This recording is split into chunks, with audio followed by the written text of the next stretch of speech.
அரசு ஊழியர்களுக்கு உறுதியளிக்கப்பட்ட ஓய்வூதிய திட்டத்தை அறிவித்த முதலமைச்சருக்கு ஜாக்டோ ஜியோ சார்பில் சென்னையில் பாராட்டு விழா நடத்த உள்ளதாக மாநில ஒருங்கிணைப்பாளர் தாஸ் அறிவித்துள்ளார்.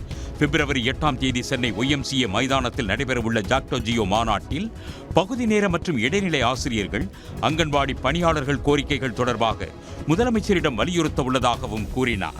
உரிமையை தந்திருக்கின்ற இந்த பென்ஷன் ஒரு கௌரவத்தை தந்திருக்கிறது.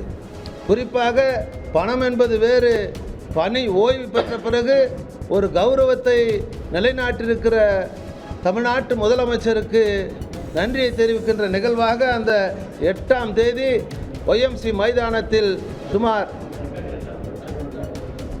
2 லட்சத்துக்கும் மேலான ஆசிரியர் அரசு ஊழியர்கள் சென்னை மாநகரை ஸ்தம்பிக்கின்ற வகையில் கூட இருக்கின்றோம்.